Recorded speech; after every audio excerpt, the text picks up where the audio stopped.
Entonces, estamos siendo grabados y comenzamos. Bienvenidas y bienvenidos a la sesión auxiliar del curso de Petrología y Petrogénesis. Particularmente hoy vamos a conocer y desarrollar los contenidos correspondientes a rocas dacíticas, rocas riolíticas y estructuras volcánicas asociadas a este tipo de volcanismo. La imagen de la derecha, como aparece ahí descrito, tenemos una fotografía de volcán Chaitén, días o semanas después de su conocida erupción de hace algunos años.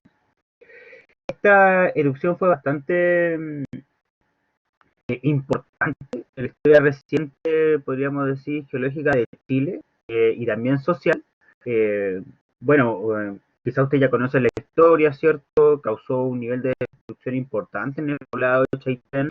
Eh, y era un volcán, un centro eruptivo que no estaba considerado como de preocupación mayor, eh, puesto que no, incluso no se tenía monitoreo constante de él, así que su erupción fue bastante excesiva.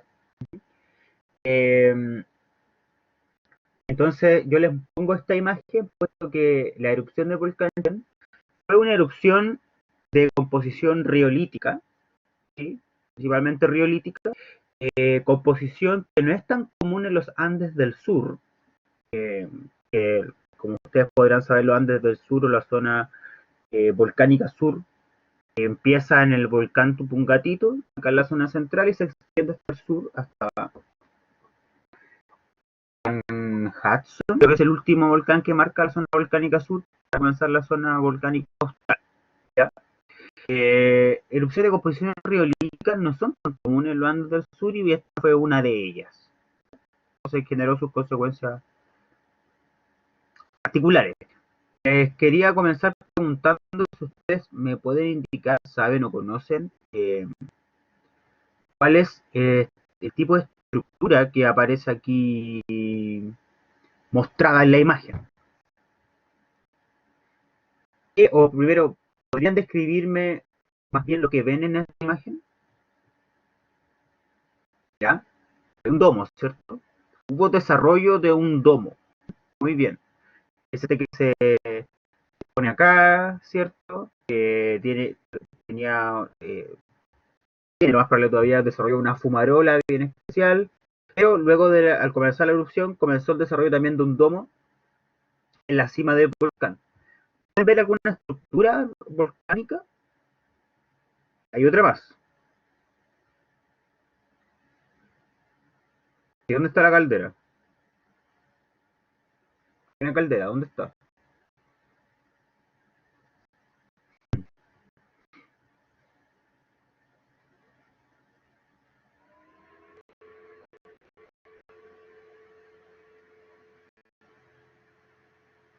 Claro, abajito no te sé bien a qué te refieres.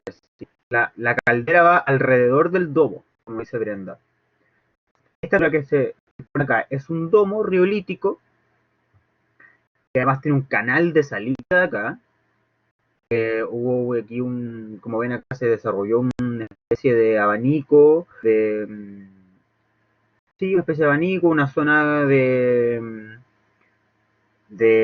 ¿cómo se dice? De deslizamiento, tiene acá una rotura, un canal, el domo, bueno, eso tiene alguna relevancia por algo que significó esta erupción, y claro, desarrolló, o sea, hay una caldera ancestral,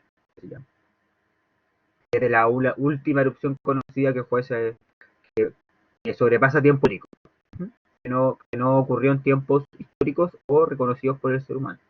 Entonces, claro, esta zona que se ve acá es la caldera del volcán, significa que el volcán está truncado, eh, hay un colapso del cono en su zona superior y se forma una caldera, lo cual es que ese colapso generó una erupción muy explosiva y el desarrollo de un domo superior de composición riolítica, que vamos a ver ya a continuación cómo se van formando, con sus fumarolas. Entonces, esto es la típica imagen de volcán Chaitén y representa incluso la actualidad del mismo volcán. y se pueden ver distintos eventos eruptivos. La caldera, como les dije, es un evento eruptivo más antiguo, ancestral, y el domo es el evento eruptivo más moderno que no tiene como 15 años. 2007 fue la erupción del volcán Chaitén, si no me equivoco. Entonces, con ese ejemplo de la vida real, comenzamos a profundizar en la materia. Primero, vamos a clasificar las rocas dacíticas y riolitas. ¿Qué son las dacitas y las riolitas? Bueno, en este diagrama, el cual ya hemos clasificado basalto, andesita basal y andesitas, vamos a continuar con este tren calco alcalino de diferenciación y vamos a llegar a lo que se conoce como las dacitas. Una dacita es una roca volcánica bastante evolucionada, un porcentaje de sílice que se extiende entre 63 y 76% de sílice principalmente, y presenta una alcalinidad algo mayor ya que las andesitas y los basaltos, pero no menor, o sea, no mayor a 8%. Entonces, dentro de estos campos composicionales, vamos a tener lo que se conoce como una dacita. Es un magmatismo más evolucionado que la andesita, mucho más evolucionado que un basalto.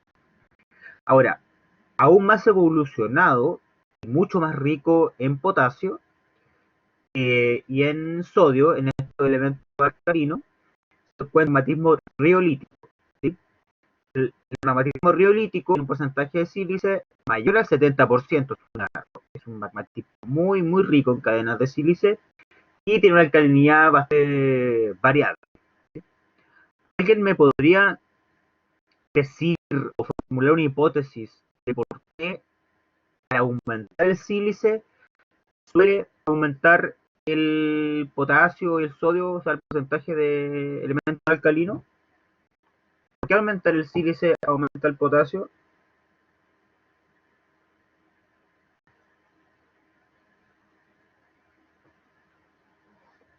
Hoy yo los escucho, los leo.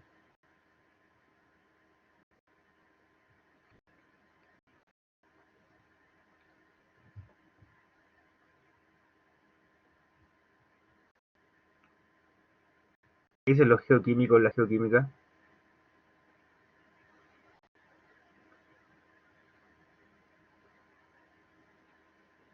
¿Qué tiene que?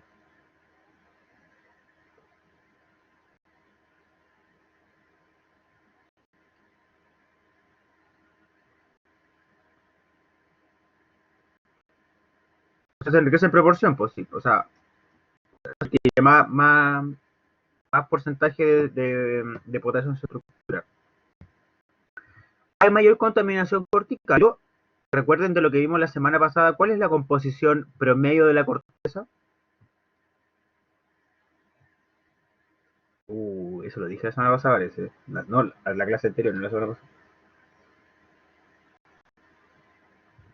Claro, la composición promedio de la corteza, promedio, por cierto, en el mundo, entonces igual es como un promedio complejo. La composición promedio de la corteza es andesítica. Se parece al volcanismo andesítico en su composición. Acá estamos hablando de algo mucho más evolucionado que eso. Entonces, hay contaminación cortical, sí, eso favorece el hecho de que el magmatismo sea más rico en sílice y en potasio, pero la corteza tiene una composición promedio menor, o sea, menos evolucionada que este magmatismo. ¿Sí? Hay un tema con el potasio. ¿Qué tipo de elemento es el potasio? ¿Es incompatible? ¿Es compatible? ¿El potasio es incompatible o incompatible? Tiene radio muy grande. Muy bien, muy bien. Exacto. Lo que dice el Eduardo es súper importante. Tiene un radio grande. Entonces, ¿qué familia de incompatibles es el potasio? Aquí estrujando la geoquímica a no poder. Que igual es un elemento muy móvil, altamente incompatible, pero pertenece a una familia especial de incompatibles, el potasio en particular. ¿Qué familia de incompatibles pertenece el potasio?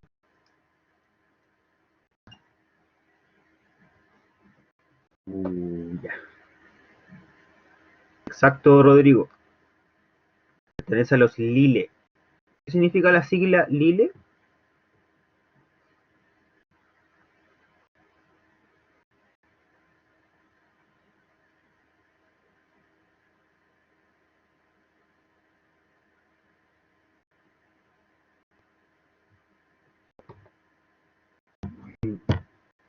Sí, Lile significa, a ver si lo puedo decir, Large Ion Lithophile Element.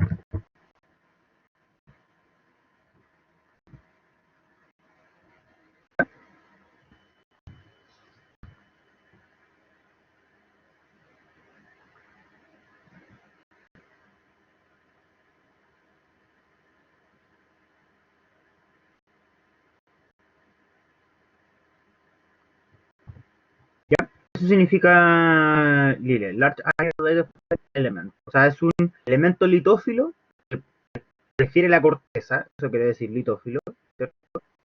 Eh, y que es de largo, perdón, de gran radio, o sea, una unión grande de que prefiere la corteza. Eso significa, eso, esa familia de incompatibles es el potasio, ¿ya? Entonces, al aumentar el porcentaje de sílice, significa que el magmatismo es más evolucionado.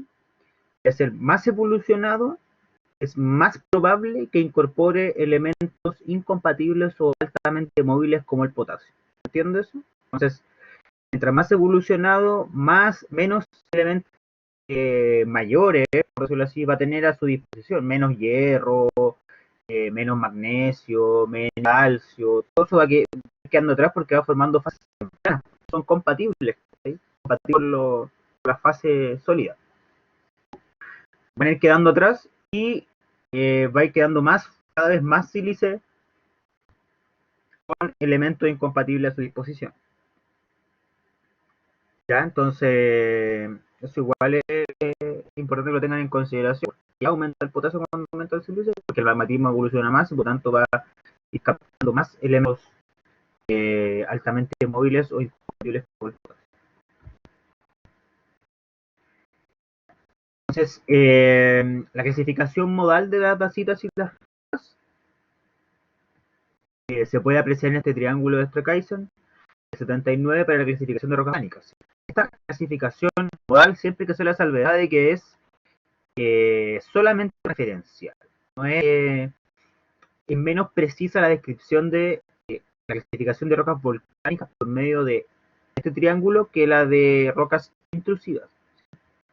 Puesto que Streckhausen utiliza el principio de una clasificación modal, o sea, Streckhausen lo que te dice es indique el porcentaje de las fases minerales que puede observar. Sin embargo, una roca volcánica con textura porfírica normalmente solo ves algunas fases y el resto están en la masa fundamental. Por lo tanto, a simple vista no puedes hacer una clasificación modal exacta, pero sirve de referencia. Entonces, cuando la plagioclasa predominaba muy por sobre el feldespato potásico y el cuarzo, estábamos hablando de que la roca iba a ser de composición principalmente andesítica o basáltica. Sin embargo, cuando ya aumenta el porcentaje de cuarzo al más sílice, aumenta el porcentaje de cuarzo en la roca va a ser una dacita. Va a pasar a corresponder a este campo composicional. Por otra parte, cuando aumenta además del cuarzo el potasio, vamos a estar hablando de un magmatismo riolítico, que es el equivalente extrusivo de un granito. El granito sería la roca, una riolita, pero intrusiva. En cambio, la versión extrusiva sería una riolita. Entonces, para hablar de una dacita propiamente tal, tenemos que tener una plagioclasa, que sería la mineralogía fundamental, una plagioclasa pobre en calcio, o sea, anortita 30 o 40%, o sea, albita 70, 60%, y una presencia más abundante de cuarzo en relación a lo que podría ser una andesita, que todavía no tiene una cantidad de cuarzo considerable. Cuando ya comienza a haber bastante desarrollo de cuarzo, es probable que esa andesita ya no sea andesita, sino sea una dacita. Además puede estar acompañada de esta mineralogía típicamente, orblendas, cada vez menos, pero sí, biotitas, yo diría más comunes que lendas, óxidos de hierro y titanio, fosfato potásico puede, como no puede haber, y algún piroxeno residual puede, como no puede haber, principalmente ortopiroxeno. Esto es lo que sería mineralógicamente una dacita. Por otra parte, una riolita tiene una plagioclasa aún menos anortítica, anortita menos de 30 o más de 70% de albita. Va a tener cuarzo y lo fundamental es que tenga bastante desarrollo de feldespato potásico o desarrollo importante de feldespato potásico para pasar a este campo.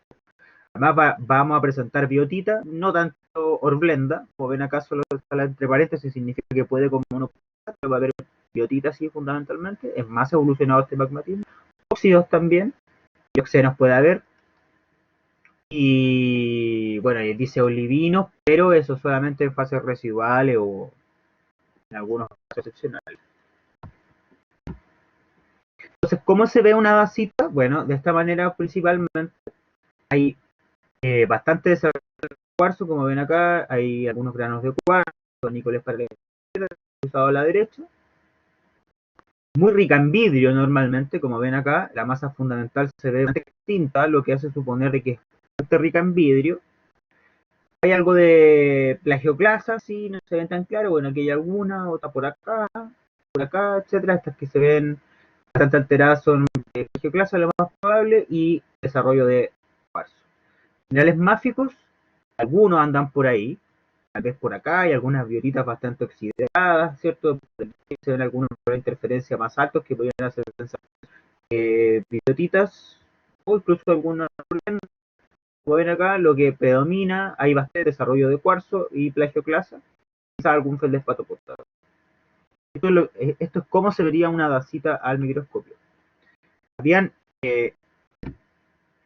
trabajado en esta descripción de rocas antes, dacitas y riolitas, en el curso de Petro 1.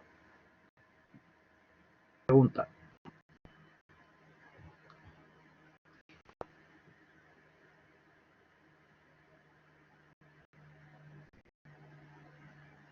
Ya.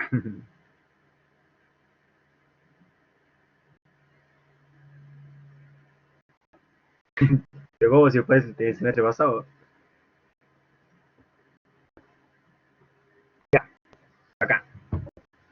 Entonces ahora estamos en la parte más evolucionada del magmatismo, ¿sí? Y ahora en las riolitas, como ven, también tiene una masa fundamental bastante distinta, por lo tanto rica en vidrio, mientras más silicio, más rica en vidrio la roca normalmente, y se ven estos microcristales grandes que tienen esta forma, esta estructura superficial. Esta estructura superficial por alteración, podría ser desarrollo de alguna textura sieve, pero más que nada algo de alteración, por lo que yo veo. Se ve este cristal, por ejemplo, que está maclado que al centro, que puede ser fácilmente una macla simple de un feldspato. Y por la presencia de alteración es más probable que sean feldespatos de algún tipo en vez de cuarzo, a pesar de que hay algún cuarzo por acá. Así que un cuarzo, esto también tal vez alguno de estos un cuarzo, etcétera, pero el desarrollo de maclas como esta y alteración es bien común que podría ser una riolita, puesto que hay más desarrollo de feldespato potásico. Entonces, la vasita tiene desarrollo de cuarzo y la riolita tiene también desarrollo de cuarzo, pero también de feldespato potásico principalmente. Estas son rocas muy evolucionadas y en este caso tienen texturas porfíricas, ¿cierto? Pero el cristal es una masa fundamental fanítica o bastante vitria, no sé, hay que analizarla con ojo. Además vamos a ver que esta como, bueno, esta es la masa fundamental a nícoles paralelos, como ven, tiene unos nódulos, ¿cierto? Como unos círculos acá, una arruga, ¿ven?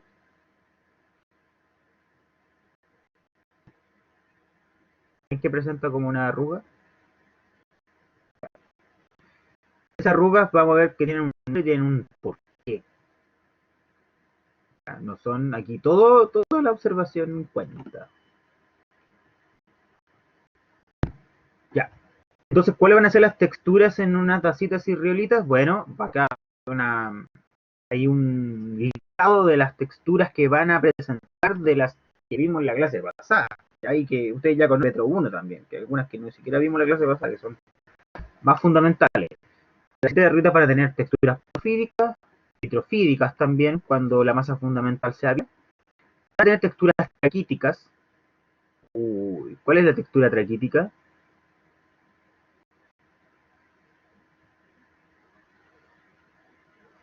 ¿Cuál es la textura traquítica?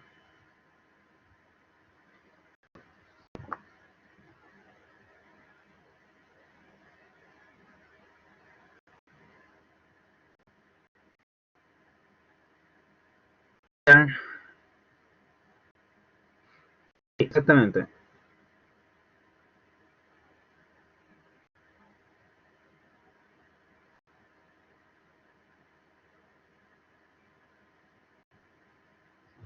Sí, exactamente. Son plagioclasas orientadas sobre una masa fundamental. Significa hay un flujo de lava que hizo que esas plagioclasas quedaran orientadas preferencialmente. Vesicular, o sea, bastante desarrollo de volátiles exsueltos que generan esta vesícula en la roca. Las vesículas están rellenas de minerales secundarios, las sieves, texturas coroníticas, que son texturas de desequilibrio, como vimos la semana pasada en la andesita. Donaciones, también que son texturas de desequilibrio, bordes de reabsorción, reacción entre los cristales con el fundido, bordes de reacción, bordes de descomposición, que son los bordes opacíticos en los minerales, en la mineralogía hidratada. ¿Ya? Esto les pido que igual le echen un ojo, van a tener que revisarlo también nuevamente para la tarea. Y las texturas que sí van a ser exclusivas de las rocas dacíticas y riolíticas van a ser 4, la felcítica, la textura esterolítica, axiolítica y perlítica. ¿Ya? Estas van a ser las 4 texturas que solo, entre comillas, las vamos a ver, encontrar en las rocas dacíticas y riolíticas. ¿Ya? Partamos por la primera. ¿Cuál es la textura felcítica? ¿Ya? La textura felcítica es cuando estamos hablando de un mosaico de granitos generalmente formado por cuarzo y feldespato potásico. Es esto que se observa acá. Es una textura de masa fundamental. ¿Sí? Tal como la clase anterior hablábamos de las texturas de masa fundamental intersticiales y traquíticas, que hacen referencia a cómo está orientada la masa fundamental. Bueno, estas rocas pueden presentar las que cuando la masa fundamental ya no tiene plagioclasa, sino tiene un mosaico muy fino de cuarzo y feldespato potásico, que se observa de esta forma. Ya no van a haber microlitos de plagioclasa en la masa fundamental. A pesar de que dijimos que algunas podrían ser traquíticas, sí, especialmente las dacitas. Pero lo más común es que tengan textura felcítica, cuarzo y feldespato potásico muy fino en la masa fundamental. ¿Ya? Se observa como estas luces, por decirlo así, pequeñas luces en, en un fondo grisáceo. ¿Sí? Estas son de acá, esto es textura felcítica, esto es textura felcítica. No es de los cristales mayores, hace referencia a la masa fundamental. Esto es textura felcítica, felcítica. Un mosaico muy fino que en realidad acá se dice que es de cuarzo y feldespato por análisis posteriores, pero a simple vista no se logra diferenciar cuarzo de feldespato potásico, claramente. Sin embargo, deben saber reconocer la textura como general. ¿Alguna duda con la textura felcítica?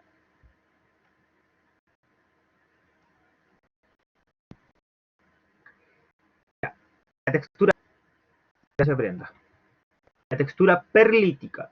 ¿Sí? La textura perlítica es lo que yo les contaba sobre las arrugas que pueden estructuras similares a arrugas que pueden mostrar las rocas. Muy rica en vidrio. Es un fracturamiento concoideo del vidrio. Recuerden que el vidrio, la obsidiana e incluso el cuarzo tienen fractura concoidea. Se produce por hidratación a temperatura ambiente de las rocas ricas en vidrio, ¿sí? Estas rocas, cuando ya están sobre la superficie, interactúan con la atmósfera, ¿cierto? Con los agentes meteorizantes del clima y se hinchan, ¿sí? Se expanden por hidratación. Al expandirse, la roca pierde su estabilidad mecánica y se fractura, ¿sí? Se comienza a fracturar. Y la fractura común de las rocas ricas en vidrio y el vidrio es concoidea. Entonces genera hasta arrugas, escamas, como tejas, no puedo más describirlo, pero todo desarrollo. ¿Ya? Que no deben confundirlo con cristales, porque como ven acá, esta es la imagen a nícoles cruzados para la misma sección delgada, y ahí los cristales son estos. Son principalmente cuarzos y algo, quizás por acá tenemos de plagioclase, pero principalmente cuarzos. ¿Sí? En un fondo muy, o sea, en una masa fundamental vítrea, no tiene microlitos. Esta roca es vitrofídica, si se quiere. Hay algún máfico, quizá. Una roca, una masa fundamentalmente vidrio, por lo tanto se ha fracturado por su interacción con el ambiente y ha generado este aspecto perlítico, ¿sí? Una textura perlítica. Viene de perla porque como que forma perlas, ¿no? Pero no tan así tampoco necesariamente. Solamente es por la fractura concoide del vidrio. Esa es la textura perlítica y bastante típica en las riolitas. Y también la textura esferulítica, ya aquí nos metemos en un concepto bastante entretenido, corresponde a un intercrecimiento acicular de grano fino de cuarzo y feldespato alcalino, ¿sí? Que van a ser estas estructuras como se aprecia acá. Crecimiento acicular, radial, de cuarzo y feldespato potásico, o sea, minerales de interferencia muy bajo. Nuevamente va a ser bastante difícil poder diferenciar el uno del otro, pero cuando vemos estas estructuras vamos a suponer que están formadas de cuarzo y feldespato alcalino. Hay otras, acá hay otras, de erulitas. ¿Alguno sabe cómo, o alguna, cómo se forman este tipo de estructuras? Las esferulitas.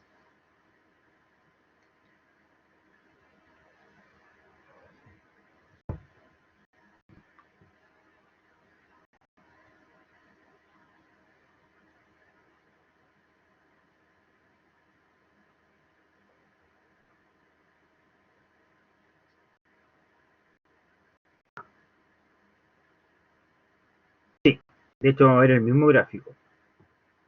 Sí. Hay un tema ahí porque, a ver, bueno, mejor vamos viéndolo y ahí va a aparecer. Sí, ahí lo que dice la venda, bastante acertado. Y aquí está justamente lo que tú decías, mismo que vimos en la clase anterior, ¿no? La clase, sí, anterior. Pero esto aplica para las plagioclasas. Acá se ve la composición de las plagioclasas.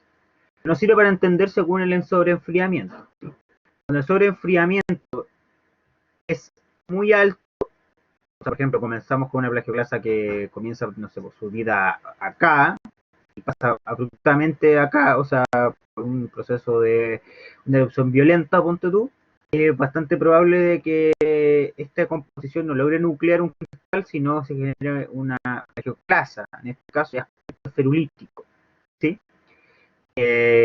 Por un sobreenfriamiento muy rápido y muy grande, ¿sí? Un salto de temperatura amplio en un corto espacio de tiempo. El cristal no alcanza a formar una estructura cristalina realmente tal y se genera una textura esferulítica. Pero acá estamos hablando de esferulitas formadas en el vidrio. Tienen que ver con estos procesos también de sobreenfriamiento de un salto de temperatura muy alto en poco tiempo, pero también con otro tipo de procesos. Pero Acá pueden ver cómo se observan estas en un núcleo, de donde radian estas acículas recristalizadas de vidrio, podríamos decir, y acá se puede ver incluso la extinción. Sí, parece un poco griso. Sí. Acá puede ver incluso la extinción. Se pueden ver que los cristales que se forman en estos hábitos aciculares tienen extinción recta. Así significa que tiene extinción recta. Extinción recta, la plagioclasa depende de la composición, pues normalmente oblicua. Así que vamos a suponer también que hay bastante cuarzo. Claro, que hay algunas también. Algo importante a tener en consideración es que hay esferulitas primarias y esferulitas secundarias. Primarias son las que se forman antes de la cristalización total de la roca, como por ejemplo estas que estábamos conversando sobre las plagioclasas, y que no cortan, por lo tanto, la estructura anterior de la roca, ¿sí? Como esta, pertenece o está bien incluida la estructura anterior de la roca. En cambio, hay esferulitas secundarias que se forman luego de la cristalización de la roca, procesos subsólidos, o sea, bajo la línea del sólido, acá, con la roca ya bien formadas. Y esas esferulitas se pueden conocer porque cortan las estructuras previas de la roca. Acá la roca tiene su estructura de flujo, que sea eso, y que las esferulitas están por sobreponiéndose a eso. ¿Qué son inclusiones? ¿Qué te refieres con inclusiones?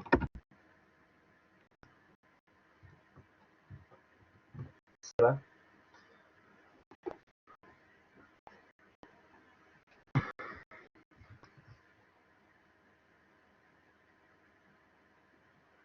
¿Ya? Sí. Normalmente el término inclusión se reserva para los tales, incluidos en otros tales, podríamos decir. ¿Pero sí? Entonces, acá, ya. Las esferulitas, bueno, comentaba hay esferulitas primarias y secundarias. Las primarias son las que no reemplazan las estructuras previas, no se sobreponen a ellas. Son laminaciones o bandeamiento por flujo, interpolación de láminas o bandas con esferulitas porosas de obsidiana compacta sin esferulitas. Las piezas son cuando en el flujo se produce incluso una intercalación entre zonas ricas en esferulitas y otras sin esferulitas. Hay distintos flujos, distintas tasas de enfriamiento en la lava, y los flujos de lava. Y en los núcleos de esas esferulitas pueden que hayan huecos, o sea, vacías, propiedades, y o microfenocristales, pequeños cristales que sirven de centro para la nucleación de esa esferulita. ¿Sí? Estas van a ser principalmente las esferulitas primarias, y las secundarias, como les comentaba, reemplazan las texturas previas, como la textura eutaxítica, es una textura que vamos a ver en la clase siguiente, pero quizá ya la conocen. ¿Saben cuál es la textura eutaxítica?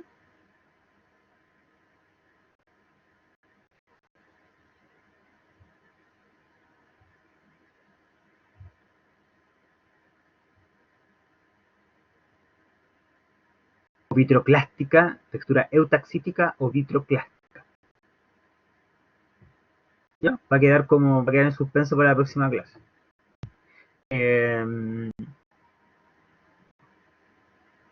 Las secundarias reemplazan a las texturas previas, son parches o racimos unidos de esferulitas, y algo bien interesante es que crecen a lo largo de fracturas perlíticas, ¿sí? Entonces las primarias van a estar relacionadas al flujo, a distintos tipos, a distintas tasas y procesos de flujo dentro de la colada de lava, y en las secundarias va a ser un reemplazo o un crecimiento sobre las fracturas de las perlitas, de la textura perlítica. ¿Sí? Que va a permitir que esa ferulita comience a radiar. Recuerden que por un tema de disponibilidad de energía libre de Gibbs, la nucleación se favorece. Sí, muy bien. La nucleación se favorece en torno a una pared o estructura previa que la favorece. Más fácil nuclear en torno a una superficie que una superficie para y obliteran y marchan la laminación por flujo previamente desarrollada en una obsidiana. Acá se pone como ejemplo una obsidiana porque está hablando en rocas ricas en vidrio, la obsidiana es lo más rico en vidrio que hay. Y no tiene ni cristal en el núcleo, sino que radian en torno a esa superficie. Entonces, este pequeño actualización ver la diferencia entre una esferulita fría, formada por sobreenfriamiento muy rápido, y estructuras ferríticas secundarias que se forman ya cuando la roca está cristalizada por reequilibrio, proceso de reequilibrio del vidrio. El vidrio es amorfo, sin embargo, quiere comenzar a nuclearse y comenzar a reformar, por decirlo así, luego de haberse formado este vidrio muy violento y empieza a nuclear estas esferulitas. Y en caso de secundaria, necesitan una superficie previa como la superficie de la fractura de esferulitas, que desplazan en la textura anterior de la roca. Entonces, esas son las esferulitas, que son muy importantes porque son un clásico de la roca rica en vidrio y les van a aparecer en todos los delgados que vean ustedes, secciones delgadas que ustedes vean de rocas ricas en vidrio. Así que deben saber bien qué es lo que es y por qué se formó. Esa es parte de lo que significa conocer la petrogénesis de una roca, por esto que te da bastante antecedente de la misma.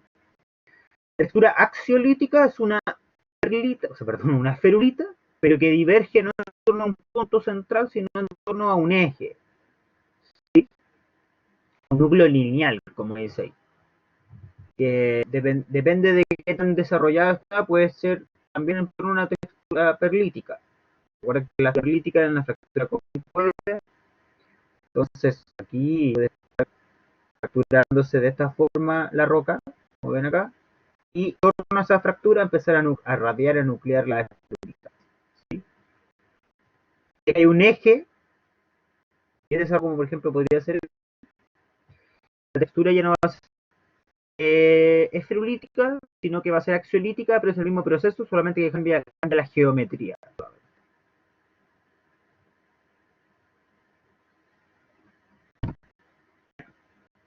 Entonces, dicho eso, respecto a las rocas, al volcanismo dacítico y riolítico, hablemos un poco de las erupciones que dan origen a ese volcanismo y las estructuras que lo acompañan. Un poquito de... ¿Se quedó pegado? ¿O se me quedó pegado a mí? Puede confirmar. El resto está en la diapo de mecanismos de erupción. Ya, acá.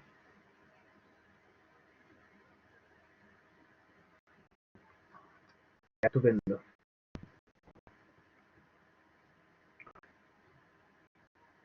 Y ahí, ¿se te arregla o no se te arregla?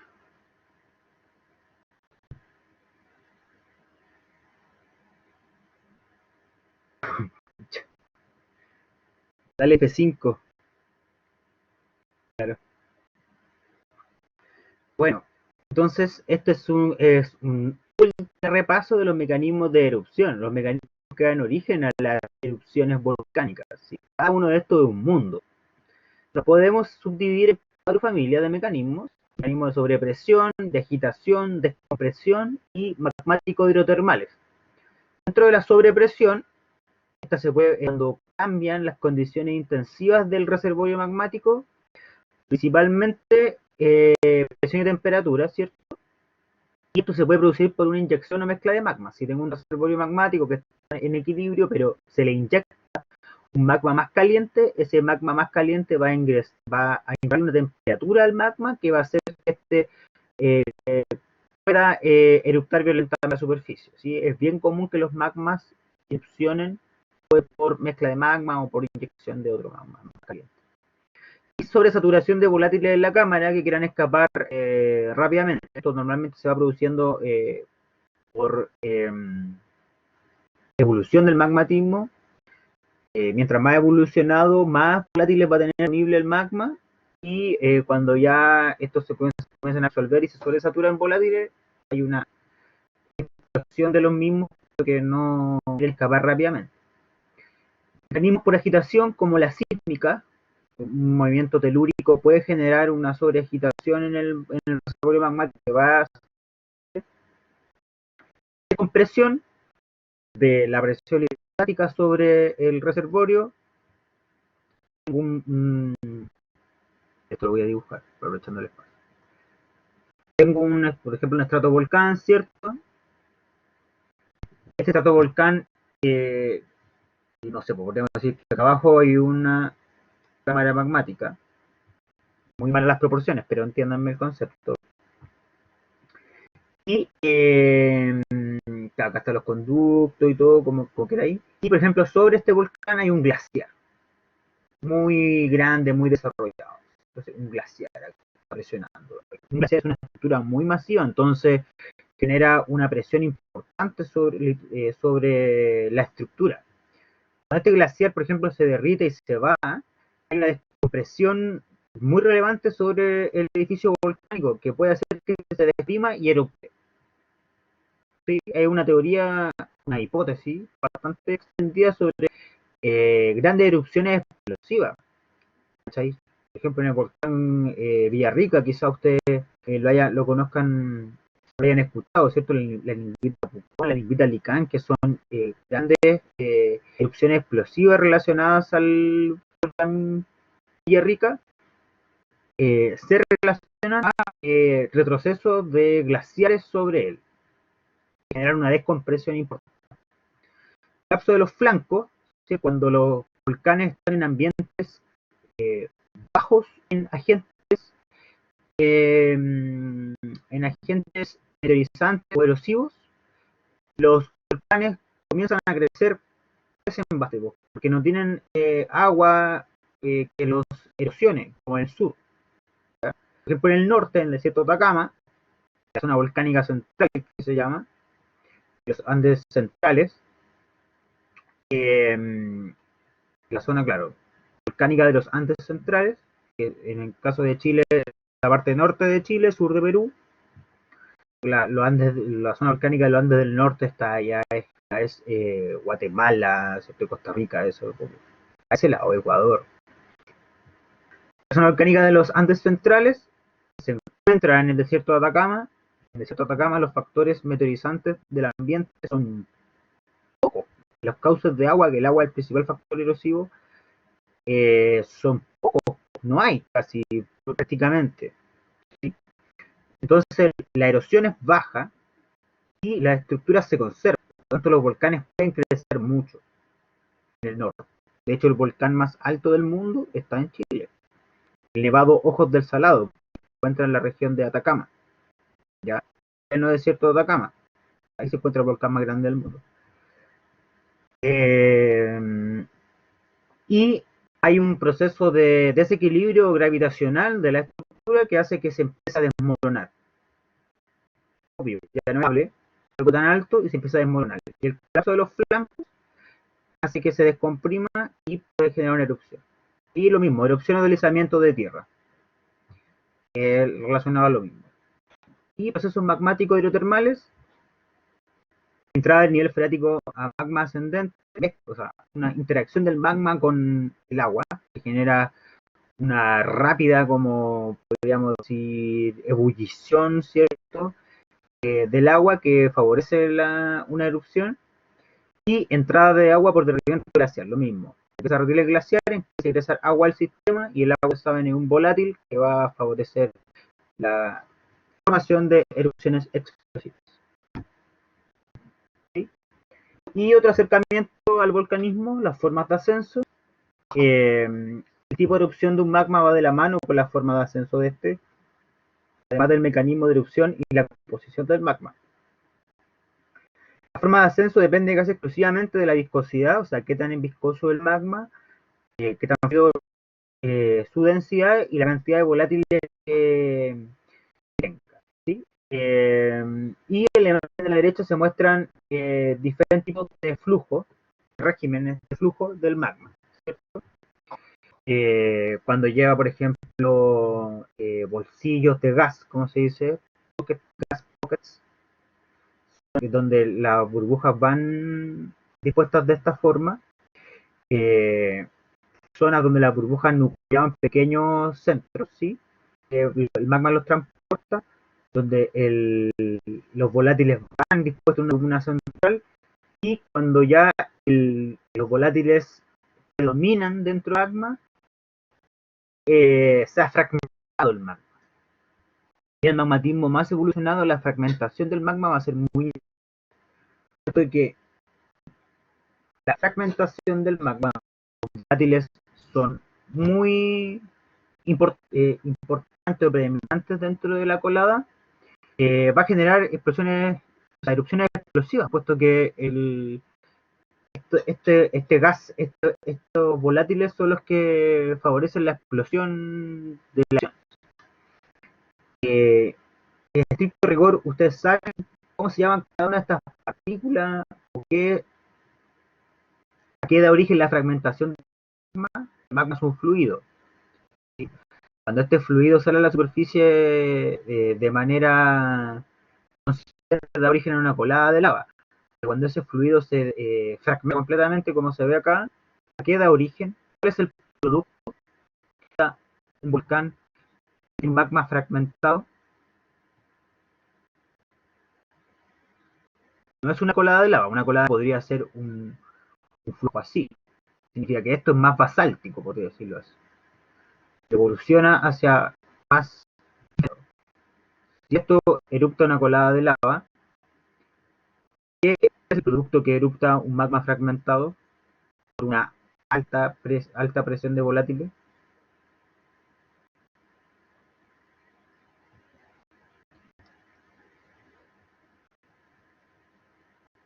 Aquí, sí, piroclastos, efectivamente. ¿Sí? Los piroclastos, las cenizas, la pilla, las bombas volcánicas, es magma fragmentado. Eso es. ¿Sí? Entonces, como ven acá, hay una relación inversa, uno podría decir, entre la cantidad de lava y la cantidad de piroclastos. Eh, mientras más competente la colada, menos piroclastos podríamos decir que tiene, y mientras más fragmentado, menos colada de lava va a eruptar, sino más ceniza. ¿Sí? Y esto solo en el intermedio, cuando empieza ya a aumentar la sobrepresión de volátil en el magma y se comienzan a formar grandes núcleos de gas central y que va a ser un problema. Esta va a ser la forma de ascenso predominante en una vasita y en una riolita.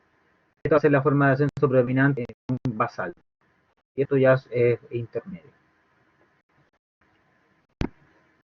Entonces los tipos de flujos de lava: las lavas bajo Ejoe, AA, lava en bloque, culés y domos. ¿Los conocen? ¿Suena? Imagino que sí, ¿o no?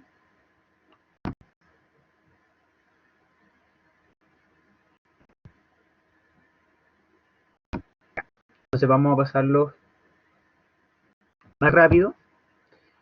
Los flujos bajo Ejoe. ¿Sí? Los flujos bajo Ejoe van a ser flujos de lava más característicos del magmatismo basáltico, puesto que tienen una baja viscosidad, una baja tasa de fusión, espesores cercanos a 10 metros, y van a estar compuestos por superficies muy suaves. Además, van a presentar fracturamiento columnar, ¿sí? Gastos columnares, como se conocen, debido a son estructuras de enfriamiento. ¿Sí? Lo importante de los flujos bajo Ejoe es la composición de la basáltica y la rugosidad y la viscosidad. Muy suave, muy viscoso. Muy suave significa que la superficie del flujo es suave. Y se puede ver como se muestra acá, que es la típica imagen de la lava en la película, en una película, ¿sí? Que es una imagen característica como de Hawái, el volcanismo hawaiano.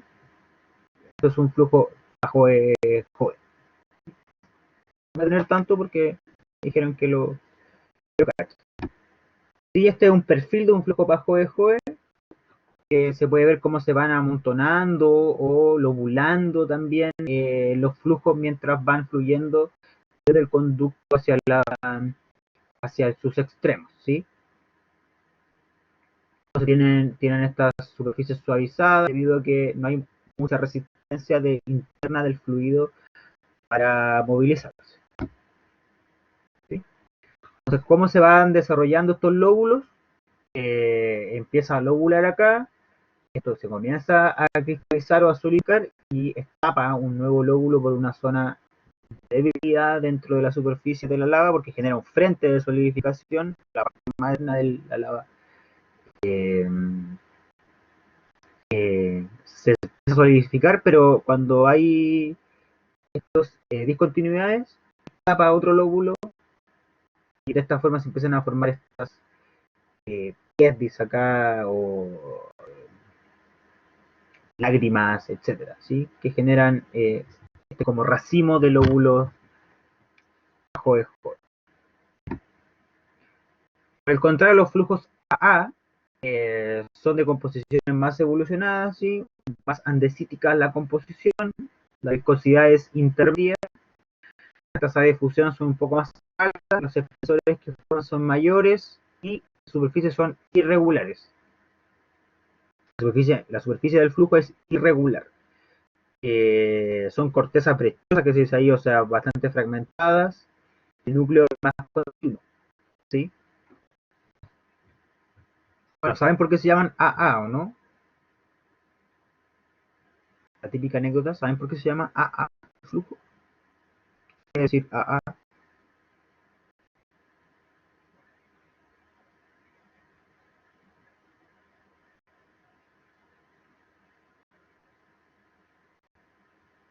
¿Nadie sabe?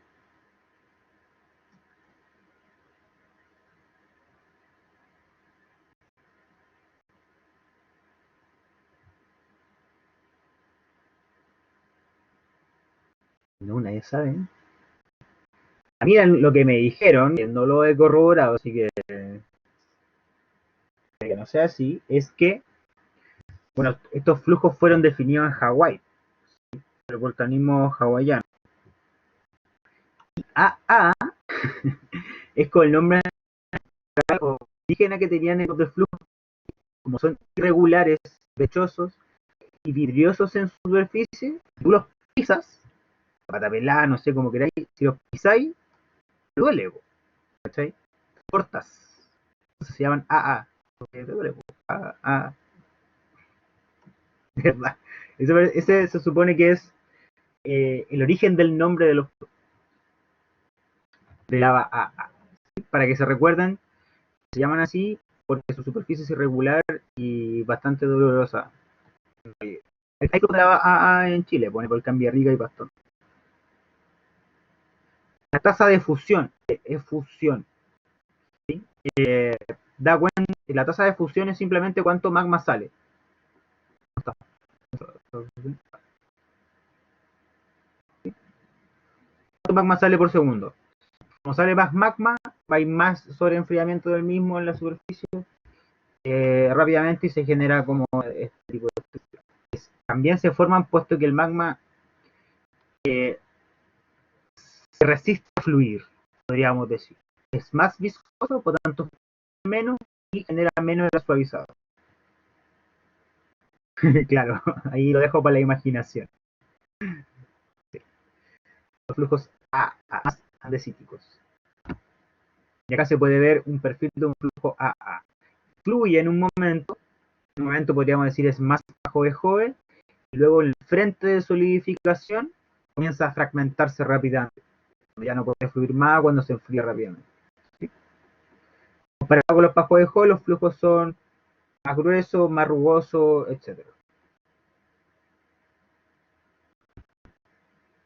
Y más imágenes sobre cómo se van formando los flujos A. ¿Sí? Avanza el fluido, comienza a nuclearse, a generar a solidificarse, a generar estas lóbulas y finalmente se genera estas rugosidades en el mismo. Acá lo mismo. Y algo importante, es bien probable que un flujo AA en su núcleo tenga un núcleo bajo de Joe, un núcleo suave.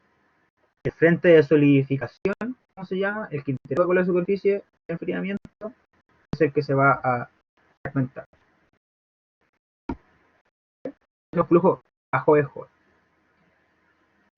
Los lavas en bloque es otro tipo de flujo que se forma cerca del centro eruptivo, recorre en menor distancia que los flujos AA, tienen por tanto un mayor espesor y mayor acumulación de lava, y la lava se fractura en bloques, formando cara plana y lisa. Una fragmentación frágil de la lava y también se debe a una alta viscosidad. ¿Sí? Hay alta salida de lava cerca del centro eruptivo. Esta se va a empezar a acumular de flujo y se va a fragmentar y va a generar bloques. Por ejemplo acá, ¿sí? Se puede ver esta imagen de lejos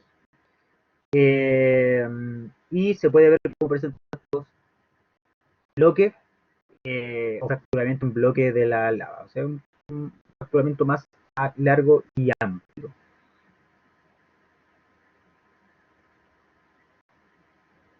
¿Sí? Acá se puede ver, por ejemplo, en este lo que hice acá, que es el volcán Colima, generó aquí un flujo de lava, que sería este, y este se fracturó en su en la zona más distal en bloque. ¿Sí? Obviamente estas cosas van complementándose unas con otras. Quizá en un comienzo era más bajo de Joe, pero como les digo, esto se fractura cerca del centro.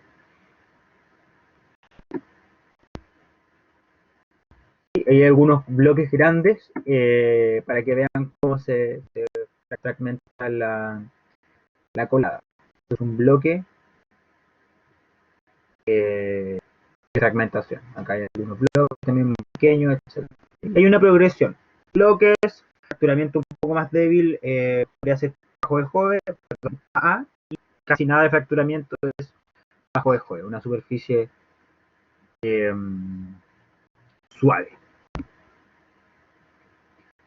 Los culés, ya estamos llegando casi al final de la clase, es una morfología intermedia entre los domos y las coladas de lava, o sea, es una manera, es una variación de una cola de lava hacia un domo. Presenta una alta viscosidad, no necesariamente tiene una alta cristalinidad, se caracteriza por una razón largo, ancho, a 1, o sea, el largo con el ancho es similar en una colada de lava, el largo es mayor que el ancho. El producto principal de este tipo de flujo es obsidiana, ¿sí? Que es muy rico en vidrio por su alta viscosidad, y se ve más o menos de esta forma.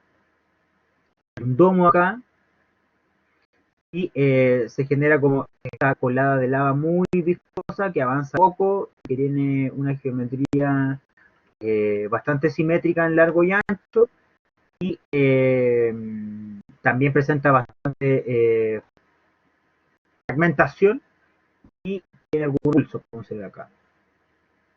Eso es lo que trata de avanzar la colada, pero su alta viscosidad se lo impide de una forma intermedia entre un domo, que es que fluye nada, casi nada, se acumula en el centro, lo vimos en la imagen del volcán Chaitén, y colada que avanza un poco más. ¿Sí? Aquí algunos culés, este es el Cerro León, y acá está Tortita, lo que podría ser un culé. ¿Sí? Avanza un poco, trata de avanzar un poco más, pero no logra avanzar mucho debido a su alta viscosidad, y se posiciona por lo tanto muy cerca del núcleo y se parece mucho a un domo. Un domo podría ser algo más así. No fluye en nada. ¿Cómo se ve un culés de lado? Bueno, sería más o menos así.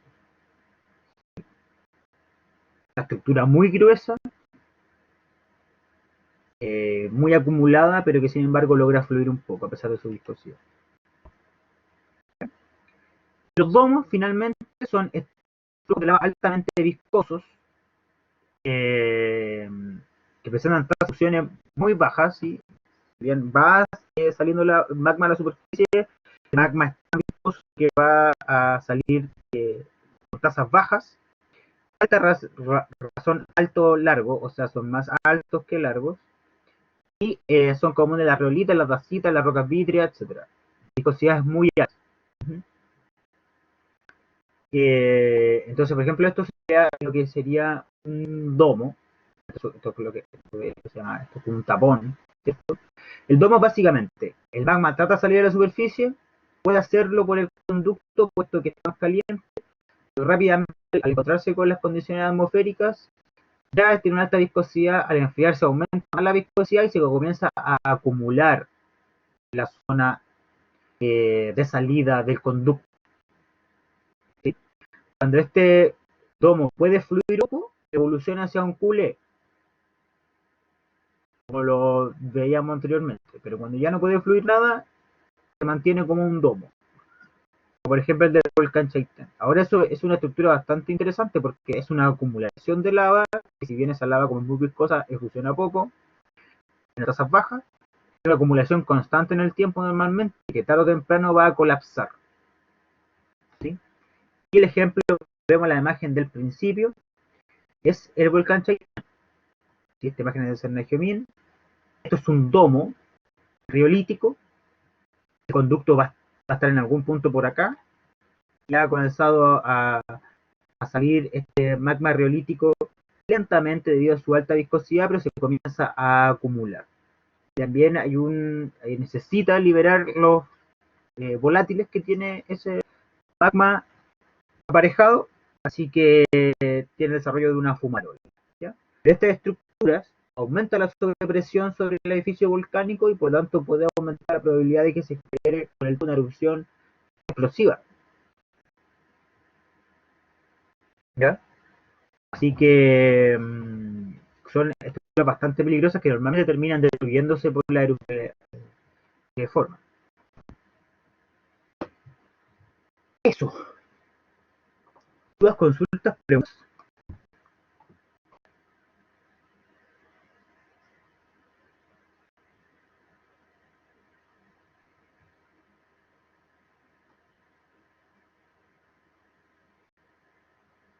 ¿No? ¿No hay preguntas? Entonces, con eso ya describimos todo el volcanismo, a menos lo que encontramos en Chile, ¿cierto? No vemos el volcanismo más alcalino. Estamos viendo el volcanismo calco-alcalino. ¿Sí? Basalto, andesitas básicas, andesitas, tácitas y riolitas. Eso es fundamentalmente el volcanismo que vamos a encontrar en Chile. Y las estructuras que dan origen a este volcanismo. Con eso ya tenemos para hacer la primera tarea, así que ¿les parece si nos tomamos unos 10 minutos o 20 para las 11 y luego esos minutos finales los dedicamos también a realizar la tarea, a que la vayamos comentando un punto, todo. Encontremos una cada 20 para las 12, para las 11.